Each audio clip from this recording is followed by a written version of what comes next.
Gather round, adventurers, as our intrepid hero, Gravity Fail, delves into epic conversations with our illustrious guests and premier Selena Gomez fancast, the Dice of Thunder podcast. Today we have Scott, Greg, and Jordan in the studio to share all their secrets and lore. So, grab your dice and prepare your ear holes for Sandbox and chill as we delve into all the secrets behind the Dice of Thunder podcast. Brought to you by Ampersandbox Productions in unison with Gomez School of Corrections and Non-Settlers. We offer no guarantees of accurate spelling, punctuation, or show misinterpretations. All show misdemeanors may cause prolonged pauses, audiobook, non-sequitur jokes, impromptu singing, and factual about Selena Gomez. If the condition persists longer than 4 hours, please see a trained professional, as Gomez School of Corrections and Non-Settlers is not liable for any additional content or audio caused in your actual play podcasts. Yeah, that's when I was in a band. That's what one of our I forget their name, but like audio techs.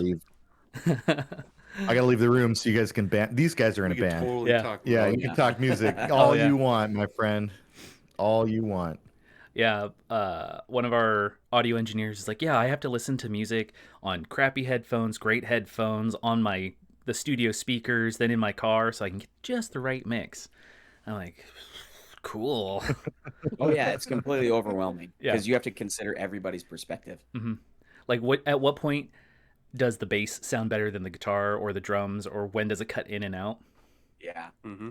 Although I found the secret trick is reference tracks, because you know what a track you've heard a billion times is supposed to sound like in a certain environment, and if your final export sounds pretty close to that, and then you just like do spot checks in other places, it does like 90% of the work for you. Oh yeah. Do you want my my icebreaker question? I change it up for everyone. Sure. Yeah, do it. So my icebreaker question actually came as a question from one of your episodes. What Marvel property is the sauciest Marvel property? Sauciest? Yeah. You can take saucy however you want, whether that's like telenovela, Baby Mamas, Jerry Springer. We didn't do a lines and veils conversation before the interview here. Like, what are the things we don't talk about? If you say cut it out, it will be cut out, or I can bleep it over. No. Sauciest? Yeah. I mean, for Marvel. For me, it's got to be Winter Soldier, right? Because you get Bucky coming in, and he's the antithesis to the Golden Boy. And that first scene where you see Bucky like unmasked, and he's got the like raccoon tactical makeup on, and his hair covering his face, and then you got Steve, who, even though he's been in a fist fight on the freeway or whatever for like an hour, hair perfectly coiffed. He just still always looks amazing. Chris Evans, right? I think that was the saucy moment. I mean, that was like swoon, but I'm not sure anything beats Steve, the unveil of the new Steve Rogers. Oh yeah, I mean, even a professional actress was unable to resist touching him. That was ad-libbed. That touch where she touches his chest. I didn't know that. Yeah. Totally ad-libbed. I don't blame her. I mean, I would too. I'd probably Did you see that thing? Same thing. The man's a specimen. What do you want me to say? Basically, anything with Chris Evans is probably what we think is the sauciest. That's true. Big Chris Evans fans. The guy's great. The sauciest Marvel movie was Snowpiercer. That's that actually was a great movie. That was a really great movie. Never saw that. Oh, what? You never saw it. You need to see that. Oh my goodness, Jordan. The train can't stop. Can't stop. Everybody freezes. It's like that movie Speed. You know, except for Dennis Hopper. No bombs. Yeah, with no bombs. Okay. See, I was gonna say like Spider-Man in the comics, when him and Black Cat are having like a Spider-Man Black Cat affair. Oh, that's always gotten me going. Yeah. Well, at the same time, Mary Jane. No, dude, continue. Color me curious. Mary Jane's home and just like, where's Spider-Man? I know, like. Yeah. And like, ooh, boy.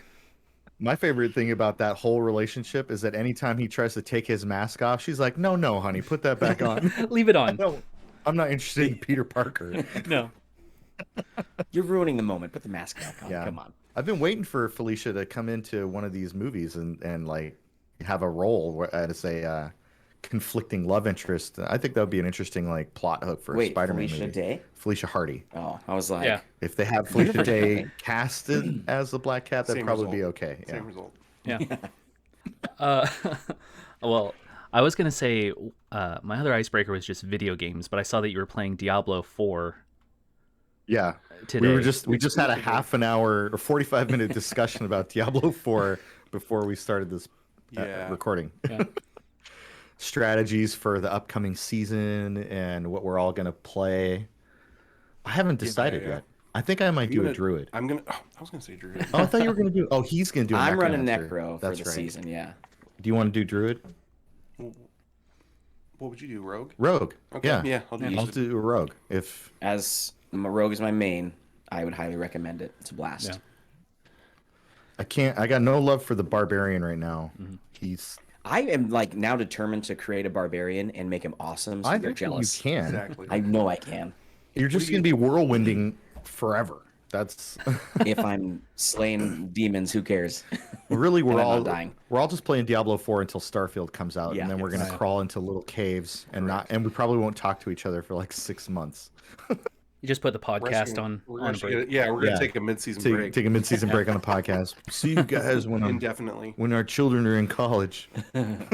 We intended this What to are be you 6 doing? months. What are you playing? I don't have like it sounds sometimes cliche, like I don't have time to play video games, because I totally could.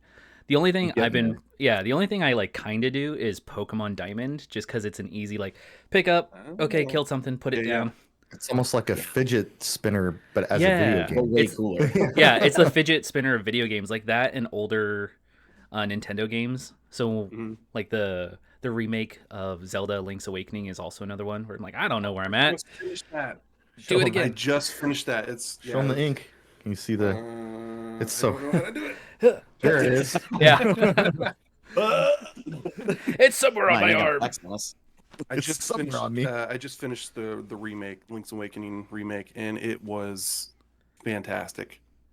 Well, that's what Such a great game. Yeah, that's what I love about older video games versus newer ones, where like the newer one feels like it almost pressures you into finishing the storyline. Like you got to finish it. Everyone's going to finish it. If you don't finish it, so you're going to get spoilers, like a movie For almost. sure. Versus old games where I'm like, it took me 4 years to play Link's Awakening the first time just because I kept putting it down.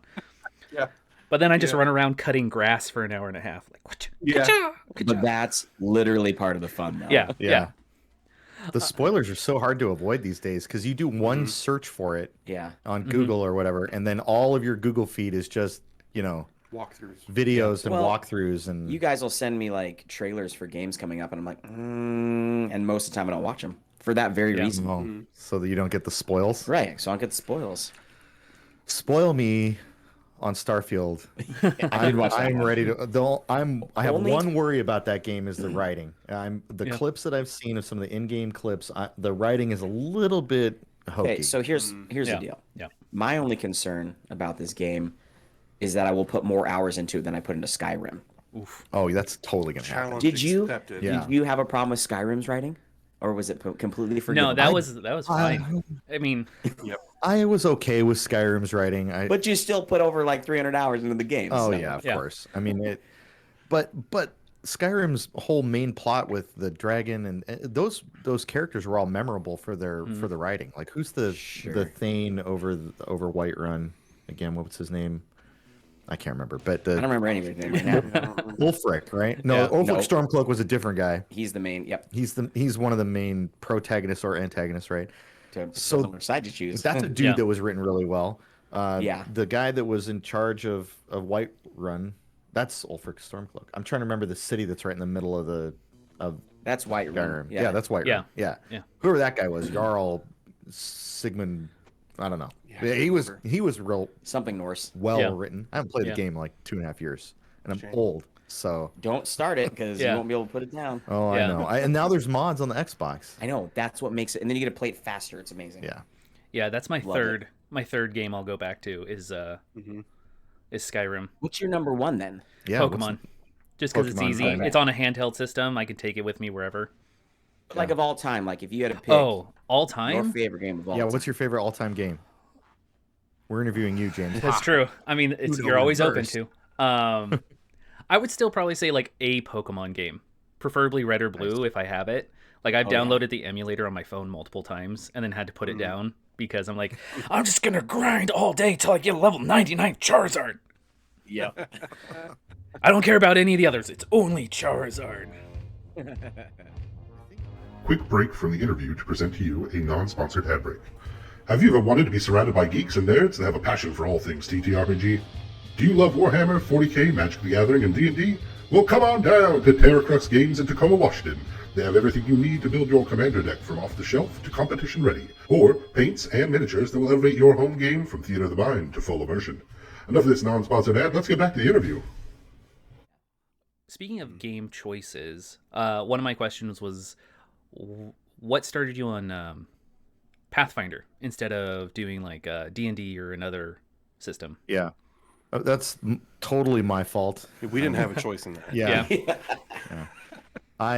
I've been playing Pathfinder since 2008, but before that played Dungeons and Dragons since I was in 1994 I was 14 years old, right? So and that was Advanced Dungeons and Dragons. We're trying to calculate THACO and where elf was a class, like oh, I'm gonna be a fighter and I'm gonna be a mage. I'm gonna be an elf, and it was like its own thing back in the day. Third edition Dungeons and Dragons was phenomenal. Of course, we played 3.5, which is heavily driven by some folks that are now a part of Paizo, right? So here's the Paizo history lesson. But the Dungeon and Dragon magazine, I had a buddy who was subscribed to that, and we would play through those modules that were in the 3.5 rules, and we loved it. And so when fourth edition comes out, which was a huge poo-poo to the whole community, and then Paizo's like, well, we're just gonna make our own game system. We jumped all over it, and so I started playing Pathfinder back then, and followed it, for the freaking 20 years or whatever. Or it was 2008. I guess it was like 15 years until they released second edition, and I immediately jumped on second edition, which was really difficult at first, but because all of us nerds, we like what we like. We don't want to change what we like, but for me, jumping into second edition with both feet was a big deal. I still had a first edition campaign going at the time that second edition came out, and I was like, all right, I'm gonna finish playing my first edition campaign, but I'm gonna learn about second edition. And then when we got the opportunity to start this, it was second E all the way, both feet. Yeah. The main reason for that is Galarian. I mean, there's not a better sandbox for a role player, in my opinion. I don't do too well at all the crafting of a world. Yeah. That's something the Dungeons and Dragons players have up on me for sure. But sometimes, right? So I would say sometimes. I've definitely read some modules that I'm like, what? I mean, I'm glad you wrote a fan fiction, but I don't want to play Twilight. Unless it's Twilight 2000, that's different. Yeah, that's different. That's what I love about Galarian and Paizo and Pathfinder is that there's Archives of Nethys dedicated to recording every last thing that's been published about anything. For example, my wife and I are building her character's backstory, and I was able to locate a geographic region that made sense for her backstory because there was that much effort put into it by all the different people who've contributed to Galarian over the years. So I actually didn't know. I didn't know that there wasn't like a collective world because I played through a tiny bit of first edition. Yeah. And I don't remember any mention of Galarian at all. So there was no mention. There was no Galarian. No, there was that whole time. But there was no backstory. Yeah, we played. That was the Second Darkness campaign, and I can show you on the map behind Jordan's head. That was up here. That's Riddleport right there on the map. Okay. So it all existed. But it really does. It is super helpful to have all this backstory because, even creating Darnayru, my character, for our show or our game, I was able to go through and read so much history about the Amaran folk and like the cat folk and what their history was and where they came from. And I was like, whoa, this goes way deeper. And then like when I'm crafting his story, like where he came from, where he's been, I got to pick specific areas that there was a huge backlog of history on why cat folk are there. So I'm like, oh, it makes sense why I have family in this area. So I can go Yeah. visit the family over there. And this is just how cats or the cat folk kind of move around. It was so cool to read about all that. And I'm excited to like read about more ancestries Yeah. as we get further into creating more characters. But for my first like dive deep into creating a character, it was so helpful to have all that information. Well, that I agree. I mean, it's phenomenal to be able to look any of that stuff up because Yeah. what's the first thing that's like the cliche that an actor is when an actor asks What's my Wait, motivation? thank you. Yeah. What's my motivation? Yeah. Well, you can look it all up Yeah. for your character's motivation, Yeah. right? I mean, it just makes it so It much easier. To It makes role play. it makes the role play process so easy. Yeah. You don't feel like you have to come up with everything yourself. It gives you a starting point, but it's so much more than a starting point. They almost hand you the character. You just fill in Yeah. the blanks. What's cool about it though is it's almost like a Mad Lib, Yeah, there you go. right? Yeah. Because they're giving you enough to get you started, but not so much they take away the creativity from the process. Because you really get to have so much fun being like, okay, why am I the way I am? Yeah. Yeah. You know, and then but you're filling in the blanks for all the pieces that aren't there that give it's just such a cool process. I think to piggyback on that question too, James. I'm sorry, man. Oh no, go I ahead. keep Yeah. cutting you off, but the other thing that we all like about Pathfinder is the safety that's built into the game. Every single person I've ever talked to that's played a role playing game has a story of some toxic abuse that they suffered at the hands of a player or a GM, runaway GM. or yeah, a runaway GM. Hey, stop. He's pointing at Greg because you can't tell. I've never GM before. No, It's he's on definitely you. pointing at me. There's been times where I've been corrected out of being a toxic beehole because of the rules and the balance that's there. You know, these guys like Jason Bullman and I'm a name drop, right? Logan Bonner and Michael Sayer, all these number crunching awesome nerds that are out there just making this product that any person can jump into, immediately feel like they're represented, they're safe. They can rely on certain like calls in the rules to back themselves up.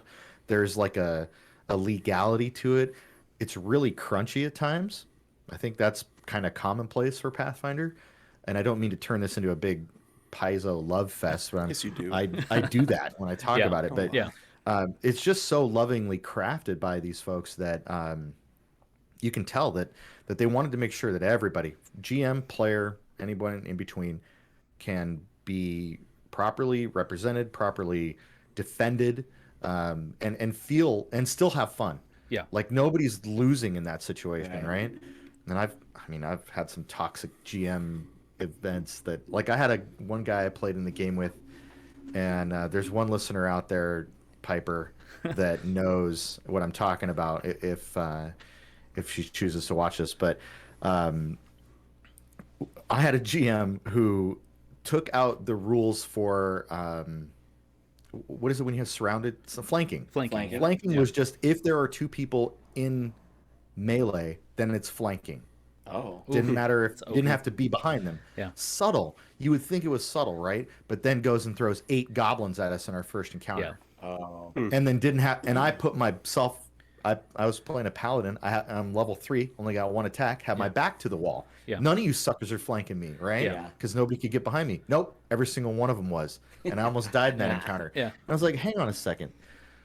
Jason Bullman didn't spend all those years crafting the flanking system and the math curve that goes with that in order for you to just wash it down the toilet because Right. you don't like having to spend an extra action to get behind somebody. Yeah. Like, come on. So Well, what's cool is even in the not like, even if a GM isn't trying to be toxic or unfair or whatever, even in just having too much responsibility put on a GM to figure out all of the rules for something, Yeah. in just making a decision and not realizing all the ramifications of those decisions can really just kill the fun in an encounter. It's like, I just want to swing my sword. And you're like, Well, you can't because he's got some magical shield. You're pulling stuff out of your butt. Yeah. It's like, come on. Yeah. Like, there's rules for this that make it fun for everybody. Well, that's why I like that you all say like when you're checking the Chungus. Yeah, buddy. Yeah. I wish I had. Yeah. I left my Chungus at Mike's house, or I'd pull it out right now. It's over there. It's over there. Yeah. I see it on the bookshelf. Yeah, it's behind my chair. It's on the bookshelf somewhere. It's It's definitely about it's to break right the shelf. there. Yeah. No, actually, I It had to has a replace that space of shelf. honor 2 levels the above bend. the Dungeons Yeah. and Dragons books, so that I Yeah. appreciate. No, I had to actually replace my bookshelf because my last one broke from all my tabletop books because it's like over like 60 pounds of books on a bookshelf. Nice. But what I was gonna echo what you said about Pathfinder, where especially since recent D&D issues that they've done and have come out, reading other systems more fervently and seeing like Paizo's response to certain events or how they just react to their community or include and encourage their community is way nicer, and it's kind of refreshing. They still have some, they are larger business than some of the indie creators, so they can't act as swiftly, but still seeing their response and the community come together is so much nicer than... Well, yeah, they're all very genuine, too. Yeah. There's no disingenuity there. Like, I got to meet Eric Mona once. He's the publisher for Paizo. Mm-hmm.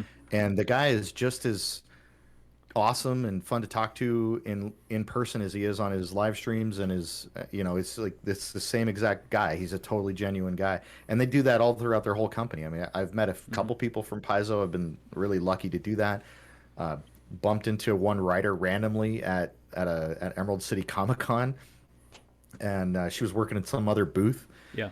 And I recognized her. I was like, "Oh my gosh, you wrote Iron Fang Invasion!" And it was Crystal Fraser, who doesn't work for Paizo anymore. But we sat there, even though she was working some booth for her friend, and we talked about Iron Fang Invasion for like, I don't know, 8 minutes or whatever. While I totally nerded out, and she was like there the whole time, answering my questions and talking about it, and that's another good reason to like Pathfinder, is because if you tried to bump into somebody who, like the CEO of Hasbro, it's probably going to be like, "Oh, get out of my way, pleb! I need to go to my yacht." Like. Did you pay for those for the subscription yet? Then I don't want to talk to you. Right. Yeah. You didn't? Oh, get away from me. Big gun. Yes. Big gun. What?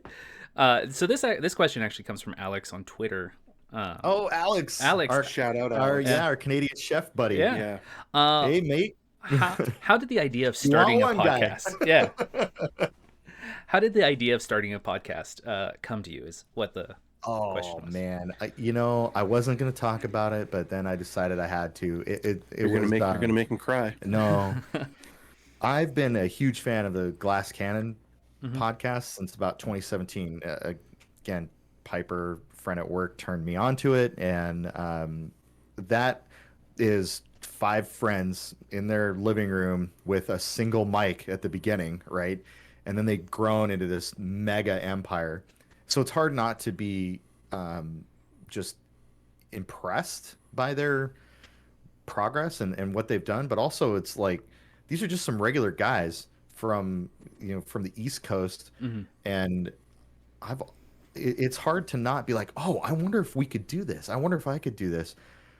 And I've said it so many times, like listening to those guys, like 300 and some odd episodes. Like 350 something episodes. It's a lot. Right Yeah. above that now. Yeah. That's just their first campaign. And I'm like, these are my friends. They just don't know it yet. And I went to a couple of their live events, and I got to talk to some of these guys, and I'm just like, man, this is what a dream. And I decided to pull the trigger on it ourselves. So I take a lot of the motivation from other shows. It's not just Glass Cannon. Like they're just the first one. So there's tons of other role play, like actual plays out there. I've never really gotten into Critical Role other than watching some of their clips and some of their greatest hits moments, right? Just because it's Dungeons and Dragons. I'm not opposed to Dungeons and Dragons, but my mind only has space for one. Well, that's also Your heart's only got some room. I can only absorb 630 pages of rules. I can't double that. Well, that's what I like about podcasts over streams. Like, I know my podcast streams, but we also purposely cut it to be like 2 hours long versus Critical Role Right. that's like 4 hours of intense Yeah. role play. That's like, cool, it's great, but my watch threshold goes down every hour. That's why we commit to like an hour, hour 20. Yeah. But really, it's the other reason for it is I've got my best friends, my wife. We're all good storytellers. We've all known each other. I was talking to Craig. We were talking about this.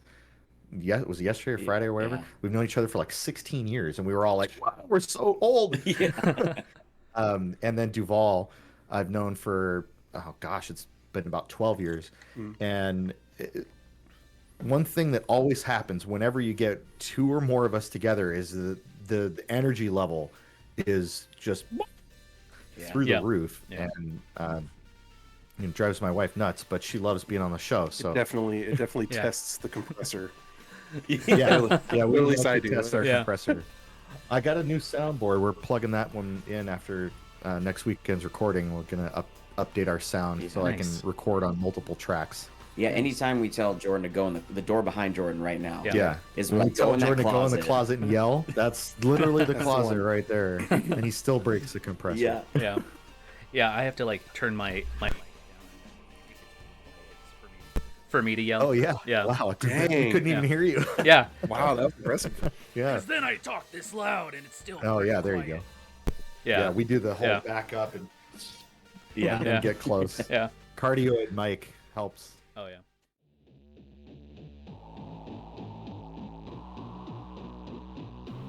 Hello. Have you had a chance to check out the amazing Big Campaign podcast? I hear they're a hoot and a half. Big Campaign Stories is set in a cyberpunk futuristic world. Think Snow Crash, but with magic. Who wrote this? We don't do ads for other podcasts on this channel. You know what? You should go over to Big Campaign Stories and tell them Sandbox and Chill sent you. In like a nice, but maybe menacing way. Anyway, enough of this. Back to the interview.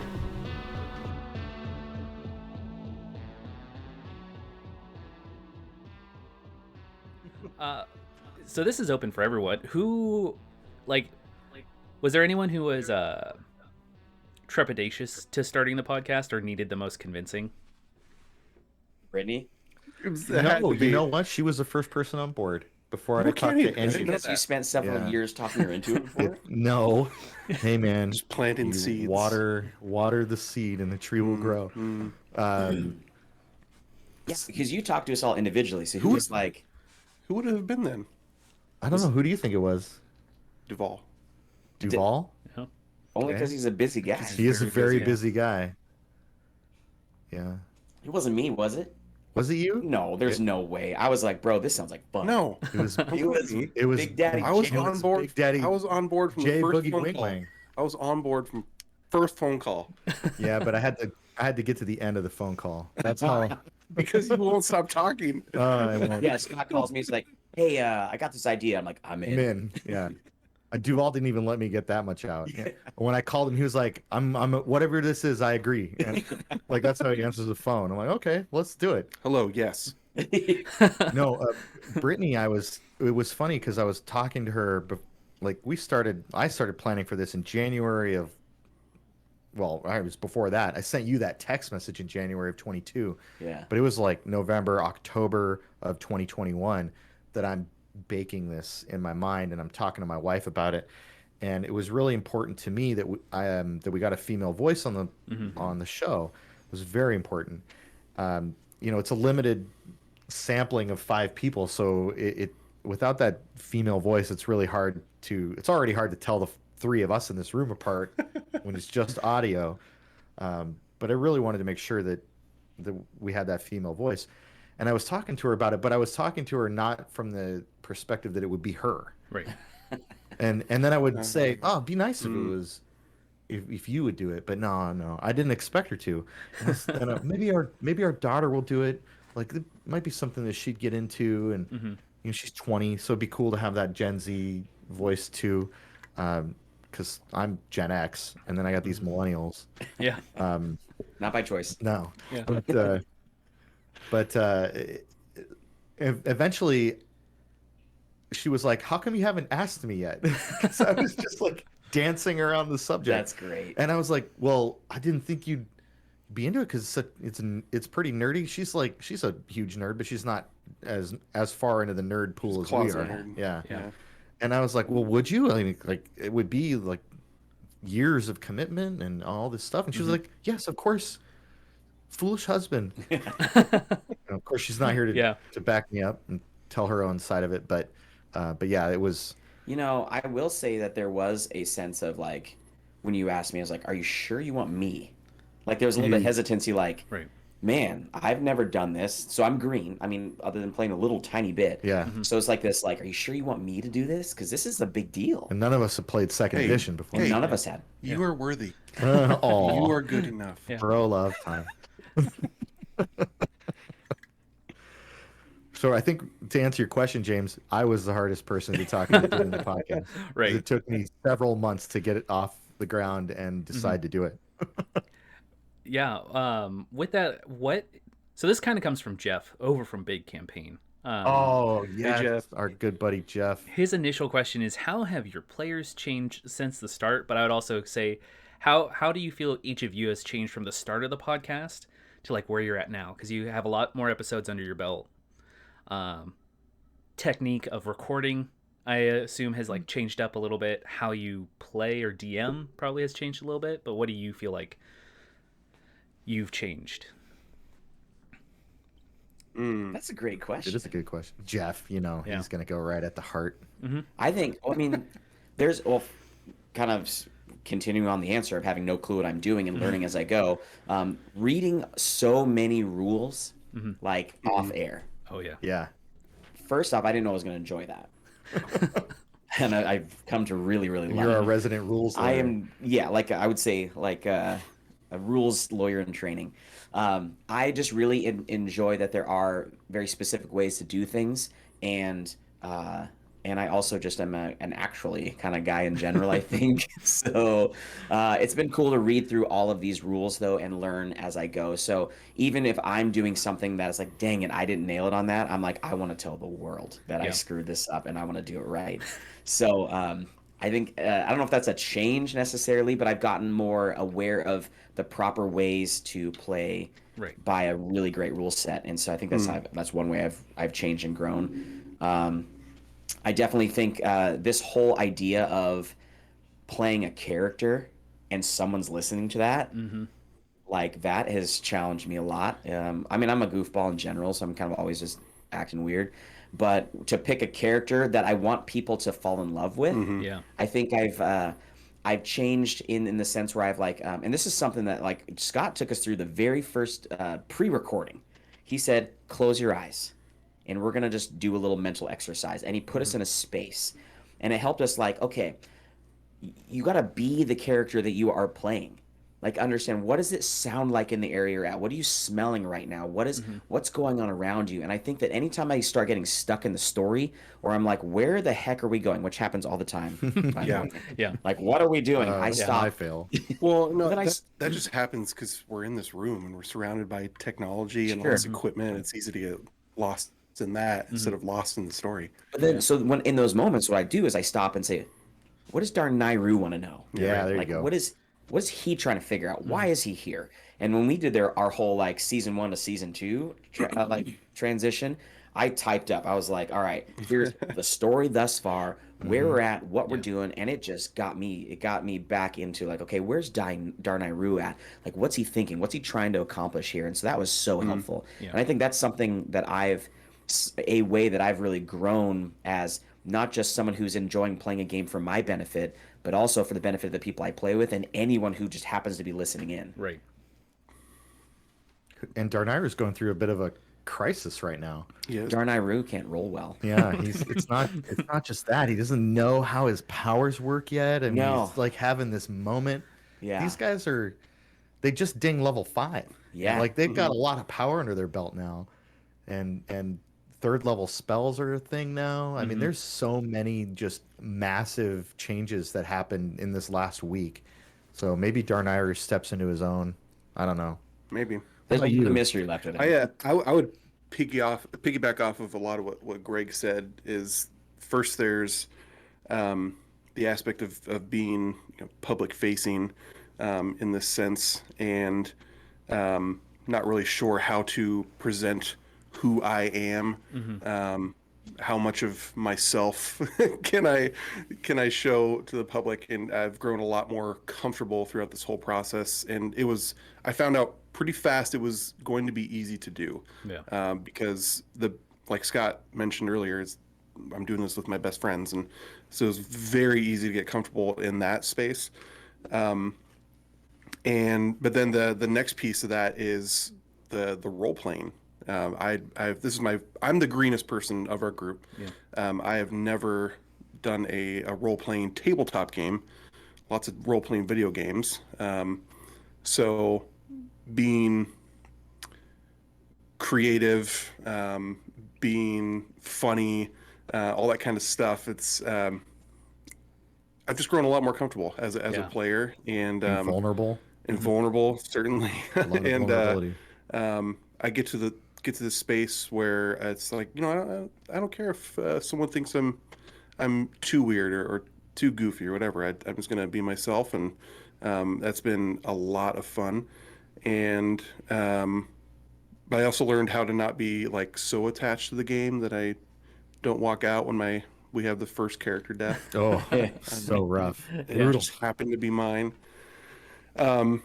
Wasn't my fault. Totally was Greg's fault. But it was for the better, because it was for the better, because now I'm playing a barbarian inventor, Varg, and I am enjoying playing him a lot more, because it allows me to be even more goofy. I think he added over the top goofy, because having this big hulking menace of a creature, he's an 8 foot tall gnoll, being overly silly, is like he'll go from raging to cute very quickly, and that's been a lot of fun. So my first character death, I'll if it's controversial or not, I'll say it was for the best. Yeah, that's definitely something that a lot of podcasts struggle with, is to like, do I actually allow the character to die or leave it in because we need narrative story? Or I'm a fan of murder them all. It's fine. If the dice roll that way, they roll that way. That's right. Yeah. We in a way we lucked out too, because it happened to land at the end of book 1. Oh, super exciting moment. Yeah, boss fight. Like if you're gonna lose a character, you lose them in the boss fight, right? It was perfect. The big bad. It was perfect. Of book 1. I will say that's something that Scott says all the time. Like the dice that will tell the story. Yep. Like we keep the dice rolls, and so if it is a detrimental situation, it is what it is. Yeah. But I also like the idea of like, if our characters die, or when characters die, there's ways to like not break everybody's heart. So if they like go into a coma and they're gone forever, they're still dead. Yeah. But you can like be nice, like, because here's the deal: you do realize when Kal-El dies. Oh, I'm gonna go and live with James. Yeah. I'm gonna have to be at least a state away. Brady's never gonna let you. So you gotta like let her use my office. We'll co-DM things. It'll be fine. We'll make content. Yeah, it'll be great. Oh man, she's all her characters have the GM immortality feat. That's until she decides it's time, and then they just go on a pilgrimage. They don't die. They just persist. Bring in the Minotaur, barbarian, blacksmith. With this, have you noticed the change for both on the player side, like how you play tabletops change since you've started podcasting? Same with DMing. Have you seen your like DMing style change? I mean, we have a home game that that I don't run. We all 3 of us are players in it, and our friend Duncan runs it because we talked him into running it, and I feel bad for the poor kid. I know. Yeah. So yes is the short answer. We know the rules. Like we know things that we've had to learn lessons in blood on a recorded podcast that went out to millions and millions of the Rocks fans, right? Yep. But we take that into our home game, and it definitely helps. But like my character in that home campaign, he's a kobold elemental sorcerer, and he's bananas. Yeah. He's borderline sociopathic, and I just don't care. I go over the top with him every chance I get. um, just to make my friends laugh. But it's also cathartic. Like as a GM, it's the first time I've gotten to play as a player since Greg and I played in that Second Darkness campaign, and that was in freaking 2011. Yeah. Yeah. So that and then of course I had those abusive experiences as a Right. player that Sure. I talked about, and then I had a great experience, but that person who was an abusive GM also a bad player, hard to play Wow. with next to them. Yeah. And That's so so surprising. I wasn't able to fully enjoy that because I had a great GM Yeah. and other great players at the table, but this one guy was just bullying everybody. And Was it Duvall? no, it wasn't Duval. It definitely wasn't him. He's a big softy. What are you talking about? He is. But yeah, so it finally getting, and from there I just GM. That's all I do. So I've played 3 times before But as a player I think before the our home game. I think the home game is, well, first off, we're playing with some people who are still learning a lot, so it's a lot slower of a pace, which is okay. And we're also like constantly eating, so we're like getting up and getting food and stuff. yeah. So everything is just slower. It's the So traditional laid back. To me, that's the traditional TTRPG experience. That's what I was doing with my buddies when I was 14.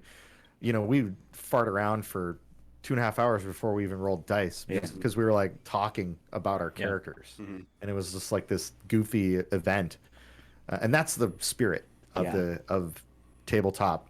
And doesn't matter, pick your game system, doesn't matter. Yeah. You get a group of friends together, and you go on an adventure with them. It's always going to be a great time. Yeah. And when it's a board game or something like really structured like that, there's too much focus put on the structure. So when you play a tabletop and you're just in your imagination and you have a good storyteller, man, you can go places. Yeah. Yeah, that's one of the things that I like when I'm listening to your podcast is the beginning is if it's not rule updates. Retcon. Yeah, go ahead. Shut up, Peanut. My dog's barking. No, if it's not retcons, then it is kind of like after. Well, it's I think the form is last time on Dice of Thunder, retcons. Then kind of the like shoot the shit for a little bit, which definitely gives it that Well, like we do the table goofy feel. cold open. Yeah, I have my book of 100 cold open puns. It's a real book. Yeah. Nobody like it's a fully green screen. Green screen. Oh, there we go. Yeah. Fully realized written deal here. If you tried to pause and gather them all, those were from like episode 15, so haha. Nice try. But yeah, I wrote down 100 of these corny, stupid dad joke cold opens. But I feel like it's super important to have this moment of like just hanging out because it helps people get to know us. It sets the tone. Yeah. Like it's supposed to feel like we're hanging out. And I want anyone who listens in to feel like they're hanging out with us. Yeah. Yeah. Because like you brought up Glass Cannon, like after you introduced them to us, and this was after we had started the show, I started listening to their stuff and I went through their first campaign. Yeah. Which was a lot. But I just really felt like I got to sit down and got to know these people a little bit better. And so I want people to feel that same way when they sit down and listen to our show is like, hey, I know who Jordan is. And I'm excited that he's playing Varg and has this character that I love. Yeah, like I know Alex from Twitter as a Thunder buddy who's just been interacting with it, and I'm like, this is a great guy. He's he's like a former chef, and he's got a kid, and I like know all these personal things about him, and we tweet back and forth. Yeah, guy lives in like Canadian, like French Canadian land somewhere. Yeah. French America's hat. No, I think I know where he lives. Quebec. I don't know. Is that? I think so. I'm just kidding, Alex. I don't know where you live, but That's not creepy at all. yeah, no, but it's awesome. Yeah. It's like that would have never I would never. Right. And that's just one example, right? And Jeff, like I had lunch with Jeff, like which I need to do again, but that was great. I would have never gotten to know this awesome dude and this great group of like gamers. We're going to Jeff's birthday party like in I'm 2 jealous. weeks. Oh yeah. I'm jealous. I got to meet Jeff. I haven't met him in person yet, but I've played a couple games with him. Jealous. I'm like, I need to move And to we've Washington. got what's the con that it's Gen Con? No, not we got Emerald City Comic. Oh, PAX. PAX is Oh, up yeah. here. Yeah. Yeah. Since Paizo's not doing PaizoCon for the foreseeable Boo. future, I know, big boo. Yeah. But I figured we'd probably all end up meeting there someday. That'll be great. I haven't been at PAX since like 2008. I know. I can't remember. I went to PAX one year. It was awesome. My daughter dressed up like Sombra from Overwatch. Heck yeah. Oh no, that was Emerald City Comic Con. I'm Yeah. so old. I was gonna say I think Overwatch was too late for a PAX, at least for your daughter. Yeah, I don't know. Whatever. Like I couldn't even remember the venue, bro. I just remember it was in Seattle, and she looked awesome.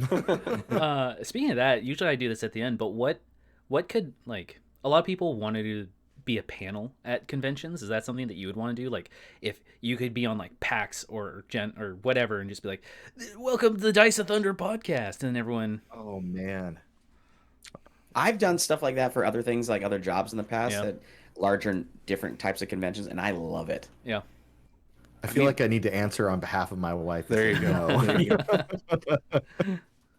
I think it'd be a blast. It would be so fun. I would also have a great time with it.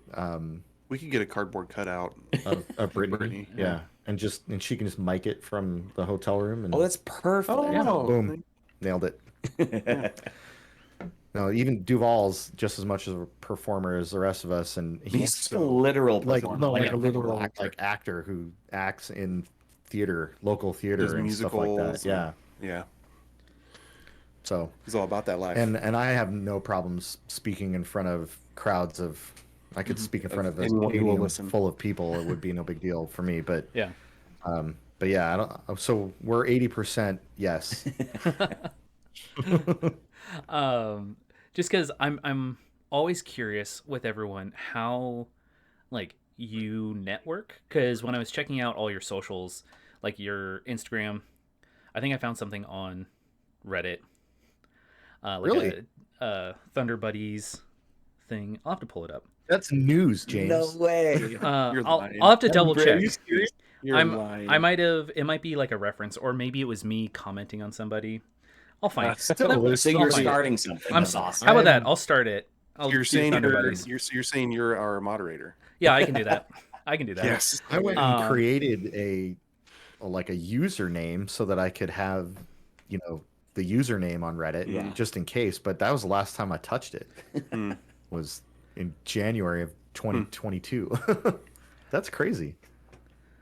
Dice of Thunder actual Dice of Thunder the trailer is on Oh, Reddit. The trailer's up there. Yeah. Oh, perfect. Yeah, so you're on Great there. place for it. Yeah. Yeah. Wow. Hey, thanks whoever that was. Yeah. Wasn't me. But then Probably Alex. Thanks, Alex. Or Jeff. Jeff's an old Reddit Yeah. Is he? warrior from he'll tell you about it. He'll tell you about his dark days. r/ whatever. We'll just turn that into a campaign. There you go. Yeah. But then That's how easy it is. yeah, you also recently uploaded everything to YouTube. I tried. Yeah. So here's the thing. Yeah. I boofed that, and our RSS host, which is rss.com, they're phenomenal, and I love them. And they recently added the ability for us to upload straight to a YouTube channel from our RSS feed. Incredible, because I'm not that great at the video side of the editing. I could do the audio engineering. Video editing is a whole other, I don't know how you do what you do, bro. I've watched like 6 of your episodes, and they all knit together very well, and I'm so impressed. And then I try to do it myself, and I'm like, right, and like cables go flying, and I don't talk to my friends for like 3 days. And I'm turning that into a GIF. yeah, so the RSS, they even put subtitles on it. Yeah. So it automatically gets subtitled, and so we're like branching out to a new audience, and then I'm like, okay, I've got 38 episodes launched at the time that they made that live, and so I'm like, I got to get all these out there. So I click. Oh yeah. Click 5 to upload all at the same time. Yeah. And when they finish getting uploaded is when they publish to YouTube, and Ooh, so yeah. all of them are out of order. Oh. And I was like, I can't. This sucks. I can't do this. Yeah. So right now on our YouTube channel, it's just episode 1, 2, and 3. So 4 total episodes that are up. I deleted all the rest of them because that's when it started getting out of order. And then our RSS host hasn't. They don't have the ability yet for you to re-upload to YouTube. So when I click on the upload, it tries to take me to the link that was created. Yeah. But then it says the link doesn't exist anymore. So they were all up there up to like episode 16, all out of order for like a day, and then I took them all down, and I'm just waiting for them to upgrade their service. They know about it. There's already a ticket going. They're already working on it. These guys are amazing. They'll get it figured out in a week or whatever. But yeah, that's been a platform that I've wanted to get on since we launched. Just because so many people use it Yeah. for everything. And so like we're on YouTube Music, like the podcast app for YouTube. You can search for Dice of Thunder and listen to the first 3 episodes for the foreseeable future. But I'll get them all up there. I need Once to I figure get out caught that up, part, it's a piece of cake, you know. Then I'm just when I The upload. YouTube fans demand it. Yeah, once I get caught up, it'll be easy. I'll just very quickly and easily click. It's just one click to upload. Yeah. So. Yeah, if you ever need assistance, I'm always here because I do I all the appreciate that. YouTube stuff, the tags, tweets, channels, Yeah. updates, analytics. It's exhausting, but Yeah, that's the easy. stuff that I don't know how to do any of. Yeah. So I mean, I taught myself how to do all this stuff too. Thank you, Pod Sound School, by the way. Yeah. Here's a plug. If you're listening to this show and you want to start your own podcast, go to Pod Sound School on YouTube and pick and choose which video applies to you. They've got like 200 tutorial videos. That's at Pod Sound School for all of your podcasting needs. No, they have tutorial. Yeah. They have a tutorial on there in 5 minutes. Start your own podcast from your phone. Yeah. And That's cool. And she sets it up live, starts her own pod and times it. Yeah, you And don't need a lot to get started. and that was a big hurdle for me that turned out to just be like a speed bump Yeah. that I thought was this daunting thing. So There you go. yeah, What is Pod like sounds cool. with that? What's the biggest learning curve that you all have had in doing the podcast? I mean, for me, definitely just the rules of Pathfinder itself. Like I mentioned earlier, I'm very green to tabletop RPGs. So learning the rules, the ins and outs, what I can and cannot do, when and where. But as Scott mentioned earlier, the Pathfinder rules are so good at protecting the player and guiding the player and the GM too. Yeah. They're so well balanced that it only took probably 3 or 4 sessions for me to be familiar enough to be comfortable and also just be okay with saying, okay, I don't know this. And that's okay. Because I have a great team and we have the best GM and he guides us with love and with patience and with Most of the time. humor. Yeah. Most of the Off camera, it's awful, Jay. yeah. Blink twice if you're okay. Yeah. Learn the rules. I smack him with the chungus until Yeah. I chung him. So for me, it was how to trademark a brand, like how to start a business, how to get all that stuff out and into the ether and make it all legitimate. And that was what I had to learn, how to set up. What's an RSS host? Why do you even need one? Like, what's this all about? And so learning the industrial tech side of it. Well, it's so that was for me. That was my big hurdle, was how to turn a home campaign into like a business. Yeah. I think it's a whole different type of podcasting because I feel like I've done a bunch of different types of podcasts in the past for whatever reasons. But this is so different being on the entertainment side, which I will say is way more fun to do.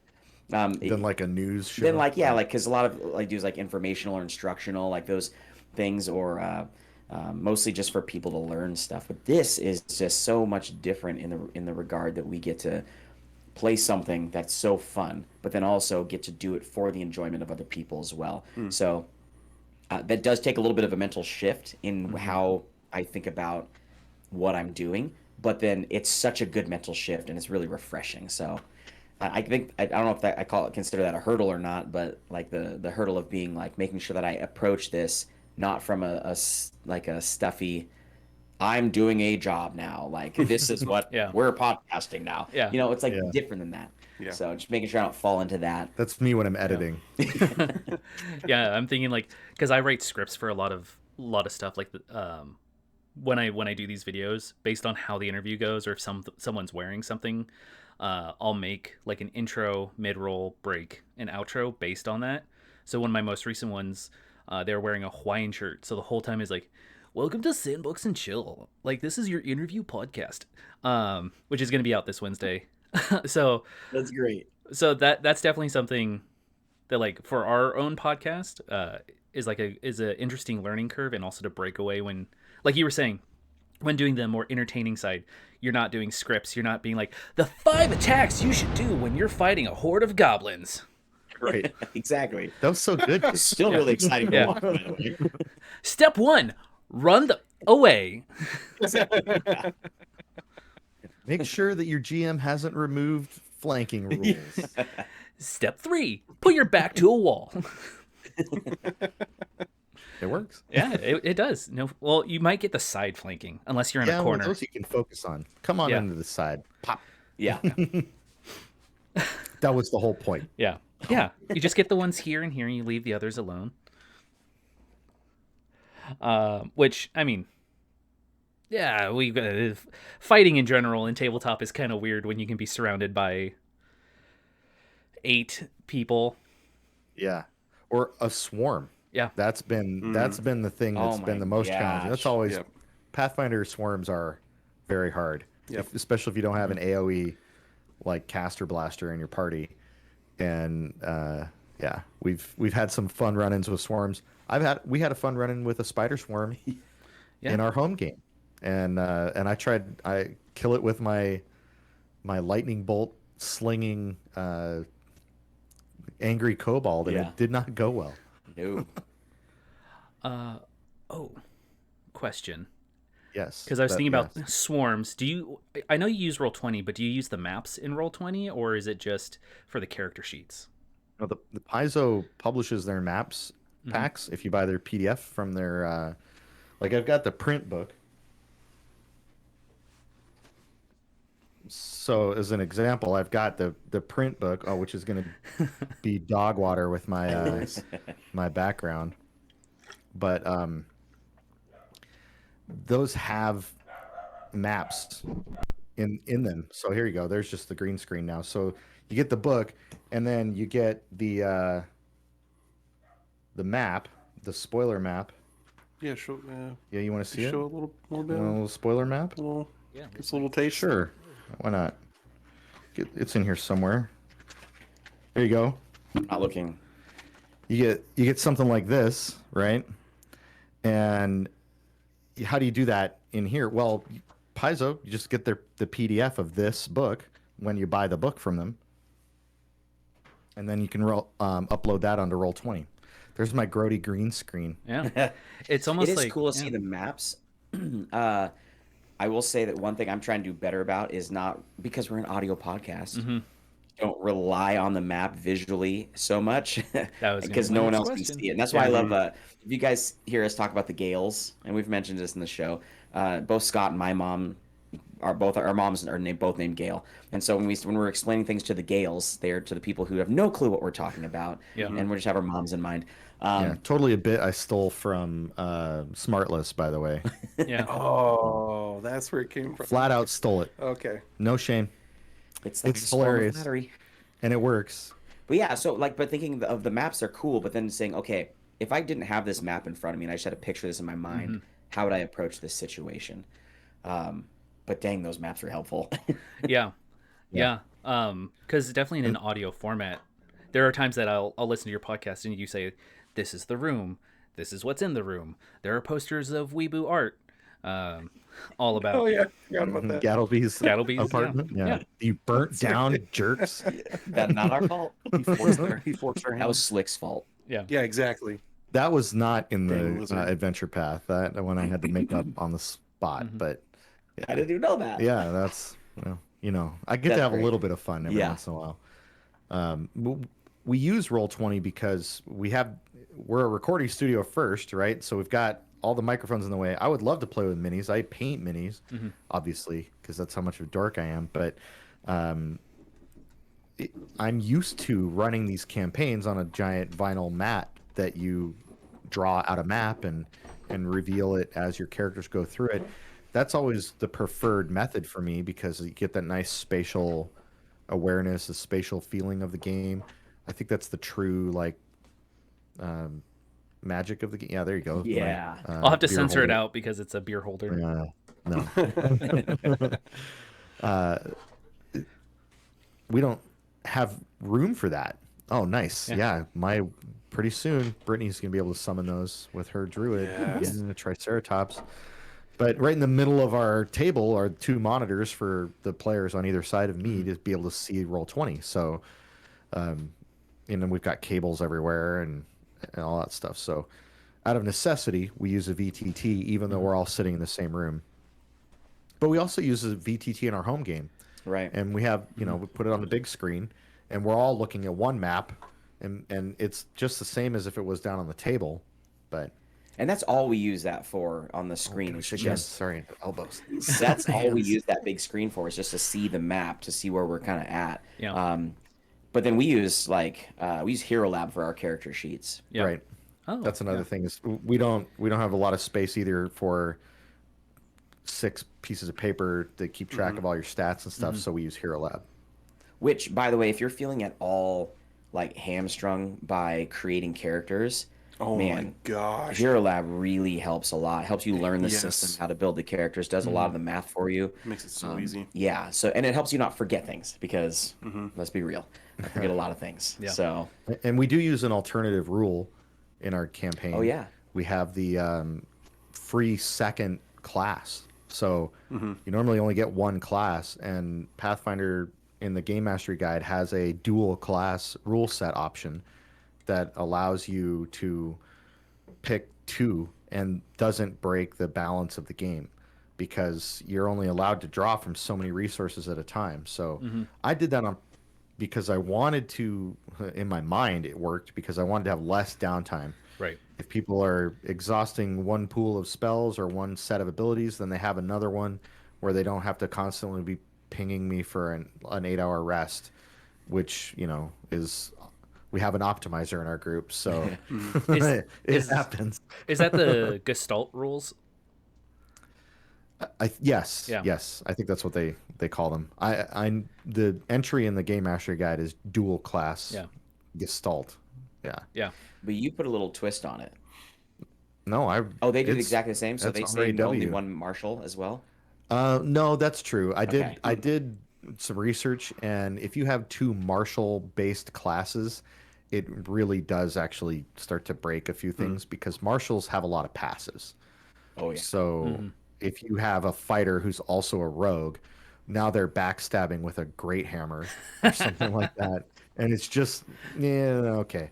Even something like a champion mixed with a rogue, like that would be a dominant force because Right. you'd be smiting evil after tumbling behind, and then you'd have all those reactive moves that a champion gets. And so I see no problem. yes, you see no problem, but there's definitely one or two problems. It was just a suggestion that came from, discussion boards about how to help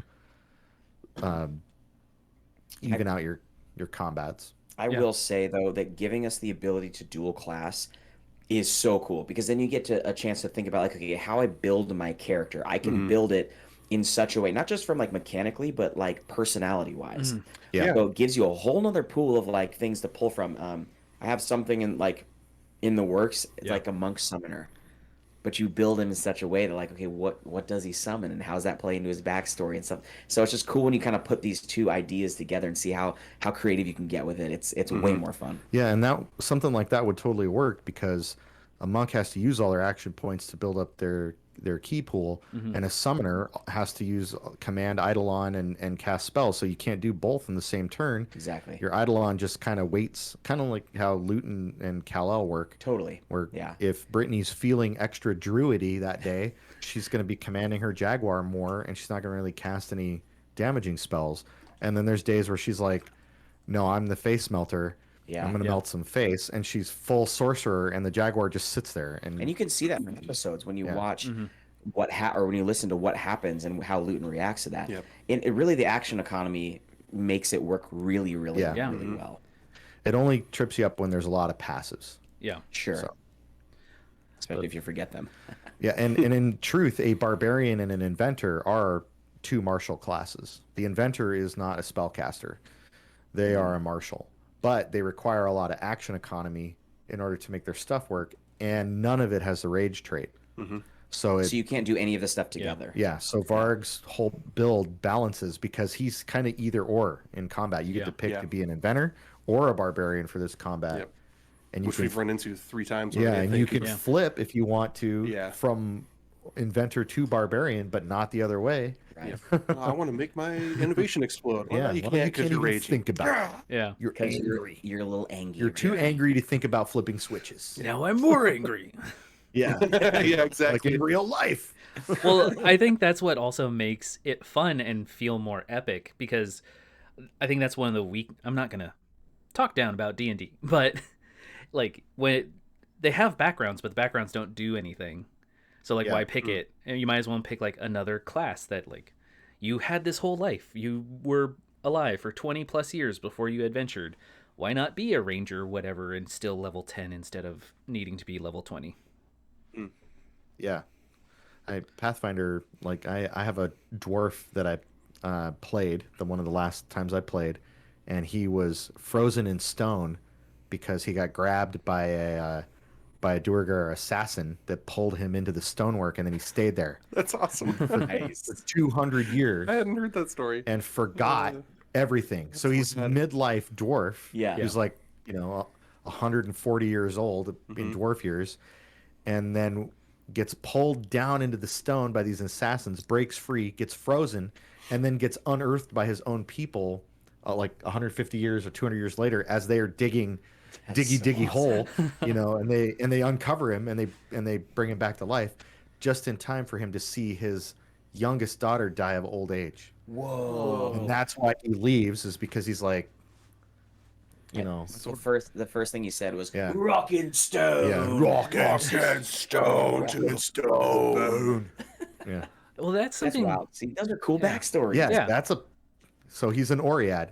There's a little bit. That's of also a Fallout, dwarf. Fallout 4 in that story. Yeah, it was a lot of fun. That character. Really cool. Yeah, but anyway, like you can do that in Pathfinder, and that's a perfectly valid level 1 character. Yeah. Somebody who's a little older, forgot how to do everything, and he's off adventuring because he just doesn't want to. He saw his youngest daughter pass away from old age in front of him, and it just messed him up. So he's like, I'm gonna see if there's some way I can cure what's wrong with me. He looks at his heritage as an illness. Wow. Goes Wow, on a yeah. So because he's half an Oread now. Anyway, that was that character, but. That's I like that's like one of those stories that you can't tell in video games. Like when people ask me like, "Oh, why don't you play video games anymore?" To all my video game heavy friends, I'm like, you can't play this in a video game. Yeah, Yeah. you can try. You I made that character Yeah. in Wrath of the Righteous. I just don't think people are brave enough to write that way because it's not like universally palatable because it takes some time to like really soak in the story of this character.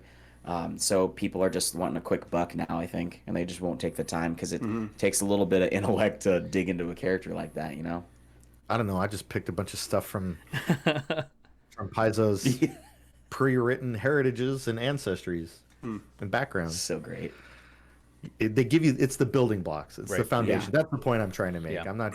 It's that you're picking something that's balanced already. Yeah. That's number one, and now you can just do whatever you want to build from it. But lately I've been trying to build characters that don't have tragic backstories because that's like a big thing, right? Yeah. We all played Tiefling, You know, I'm pretty sure Greg was a night elf hunter in World of Warcraft for a while. You know, we all been there. It Oh, yeah. happened. And we all go through that phase. We have our emo phase. But Oh, now yeah. I'm like, now I like playing characters that like don't even necessarily like they left home to go on this adventure because They had to they fight want to with their pay for parents. their kid's scholarship or something like that. You know? Dang. Scotch tots. Oh gosh, don't say that. Yeah, that's one of the things that when I'm making a character, it is always fun because everyone defaults to the tragic backstory. Yeah. But I think it was Eric from Join the Party who's like, you still have to figure out why. Like, why are you a pirate? Why are you the adventurer? It doesn't have to be tragic, but like, what is your motivation? Do any of you ever find that difficult if you're making your backstory, like what your motivation is to be in the story? That was part of what I assigned you all to develop before we even recorded our first episode, right? Mm-hmm. But that's from experience, knowing that it's hard to role play if you don't know. I was asking them like, how many brothers and sisters do your character have? Yeah. You know, what was the street like that they grew up on? You know, like those kinds of things gets you really thinking about where they came from. Well, also, I can't remember where I heard it, but they said they write a short story for all their characters. And so that's what I did. I just wrote a short story. And I didn't send it to you. Yep. I didn't send it to anybody else in the party because I don't know everything. Yeah. But I sent it to Scott so he could be like, oh, okay, so I'm getting a grasp for like how your character grew up, what he's been through, what like when I explain what Darnayru looks like, there's a reason he looks like that, and that's in his backstory. Yeah. So everything is mentioned. I have part of the story to explain why. I got one of those from everybody. Not with as many details, but I got something like that from from everyone. So which was awesome. It took me a plane flight and a half to write that. Yeah. I got a great like novel of from Greg. It was awesome. But I think even like in our home game that we're doing, like my character's name is Dave Thomas, founder of Wendy's. Yeah. He's a cleric though, and he just likes helping people, and Yeah. he's just like an adventurer because that's just who he was raised to be. And so he's like, does anybody need a healer in their party? He's like the LFH. You need looking for a healer. You need Yeah, one. looking I'm your for guy. group. Yeah, I'm your guy. And so he just wants to go and help everybody. He doesn't care what the adventure is, and he just thinks that everybody thinks he's a super like a hero, and he's not. So that's a fun little layer that's in there. But he's even got a history and like where he was born, where his parents are from. I mean, it's pretty cool. I won't talk. My character is absurd. Absurd and awesome. Kobolds are absurd. I mean, they think that You're they're playing them exactly like a kobold. descended from dragons. And so I found a cloud dragon. I picked a primal dragon because one of the things that's going away from Pathfinder is chromatic and metallic dragons. Okay. And that's part of their transition to work and away from the OGL. And I'm really proud of them for it. But there's a plethora of primal dragons waiting to be explored, and one of them is cloud dragons, and they use lightning based breath weapons, and they live on clouds, and really cool dragon. And there's one that lives in the Mindspin Mountains. His name is Zenembus, and this is all Galarian lore. I plucked it straight out of Archives of Nethys, and I'm like, that's the dragon. And he's like, was a good dragon, but got turned bad because a group of hunters mistook him for a blue dragon and tried to kill him. And so now he's ticked off. And that's my character's whole hook is I'm going to impress dragons by making sure this doesn't happen to any other dragon ever again. And he's obsessed. Yeah, so he refers to himself in the third person as the blood of Zenembus. Yeah. And he's an egomaniac psycho. It's so great. But his motivation was that, the campaign we're playing in, there's rumors of dragons in the background of our campaign. And so he's taking it upon himself to make sure that the Longshanks, the tall people of the world, don't do this again. Don't turn a benevolent dragon evil like what happened to the great and wonderful Zenembus. Yeah. Long may he reign. But all of that stuff, somebody else already wrote about Zenembus. Yeah. And I think that was probably like a module that you could do for Pathfinder Society or something that is like if you want to play that. Yeah. And you want to be part of that adventuring party that goes and knocks on Zenembus's cave door or whatever, you can. That's what I love about what we're doing. We're canon. Yeah.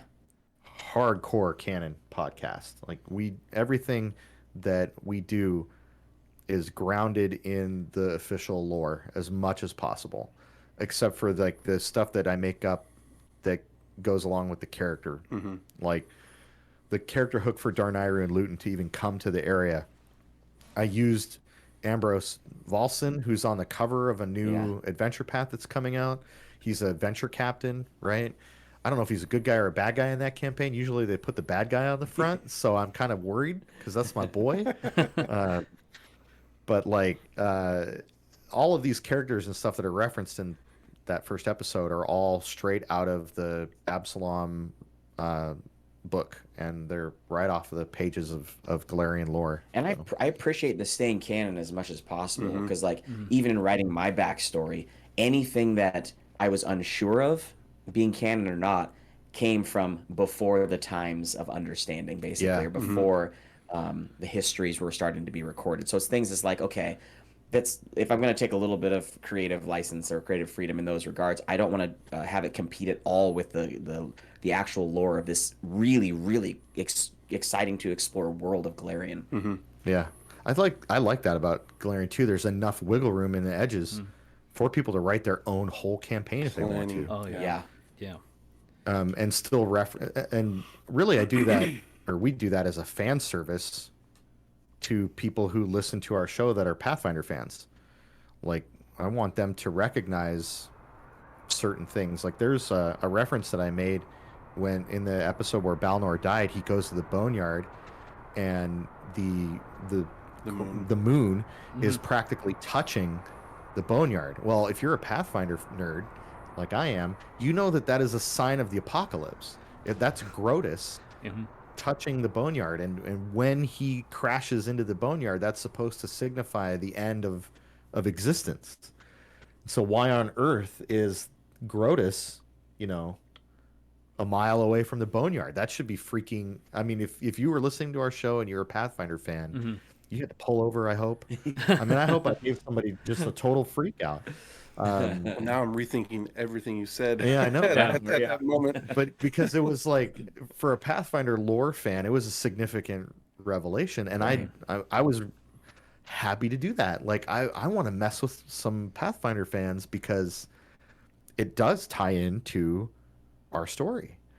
How and why, we don't know yet, but yeah, it's all grounded in the real lore of Galarian for the people who listen that are fans of Galarian.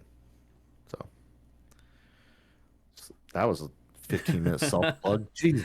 I don't even remember what the question was. I forget what the question was, because my next one was going to be, have you reached out to Paizo, or would you, for like hey, we make a really cool podcast, want to like give us some or like yes and yes, James. I have reached out to them, and we know that there's a licensing process that you have to go through if you want to be a licensed show.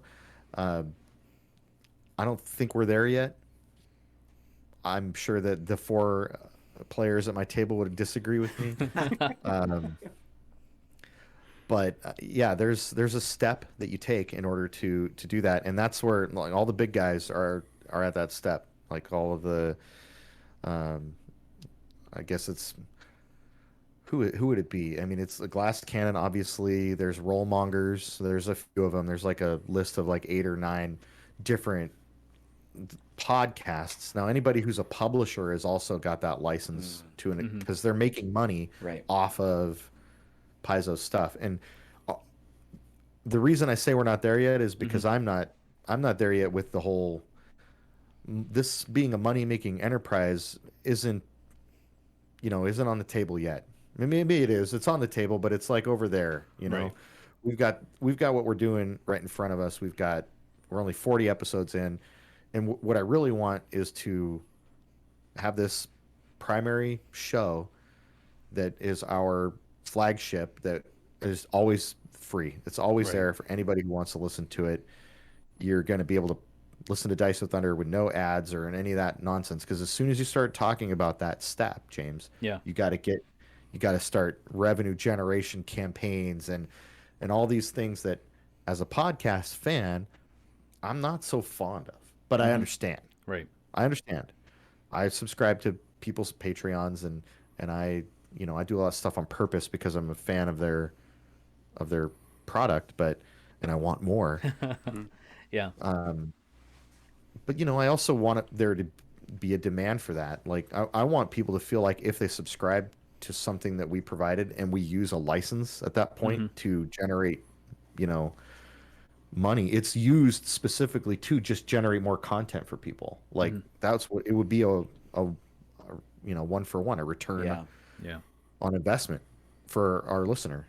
We want it to be value. If they're Yeah. gonna support, we want like thank you for the support, Right. And also we want to return the value and say no, like we want to continue to do more awesome things that you love, and because we all love it and we all want to enjoy this together. And so, yeah, it's definitely not a goal of ours to be out here to just take people's money. Right. No, absolutely not. It what we do, we want to do for people to enjoy, and that's what we've said from day one, is that we're here to have fun.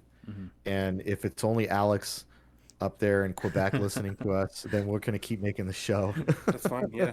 I I love his enthusiasm. So Heck we'll keep yeah. doing it Right? for Alex. I mean, pick a thunder buddy. I will keep making this show for you. And Jeff. It's pretty cool because you're asking like the whole Paizo thing. Some of the writers for the campaign stuff have graciously reached out to let us know they're listening and checking it out, which is pretty exciting. So really, we're hoping we're doing well. Yeah. Hopefully they're enjoying the ride. Which we're just like, oh my God, thank you. Oh. And we're like, we have like this Fangirling gratitude, so hard. like meek. Oh my God. Yeah. yeah, super humbling. Yeah. Like incredibly humbling. I mean, even this, like getting a chance It's to, like, the fact that we're being This is interviewed, unreal. I was like, what? yeah. Scott's told us about this. Is like, are you sure it was the right show? Yeah. Yeah. I mean, Jeff I mean, dice monsters. highly recommended. And I was like, yes, I know. They're already on my list of like people to interview. You should do it. Jeff is something else, man. Yeah. I can't give enough. I did get a chance to jump on a stream with YF Techno, who's Kyle on Twitter, right? And Blaze, and I was on their stream and we talked about Jeff, because you can't talk about our little indie podcast circle without talking about Jeff from Big Campaign. He's out there pushing all of us to the top, as high as we can go, while simultaneously running like the coolest cyberpunk Pathfinder meets Call of Cthulhu, Yeah. great old one corporation, a little bit of John Carpenter sprinkled on top, Yeah. So it's great. What Thank you for watching Sandbox and Chill. Make sure to leave a like, comment, and subscribe. Check out Dice of Thunder Podcast on Spotify, Twitter, and YouTube. Their socials will be listed below. This has been your friendly narrator. If you leave a comment, gravity may keep me around a little longer than the last guy. And as always, be kind and roll well.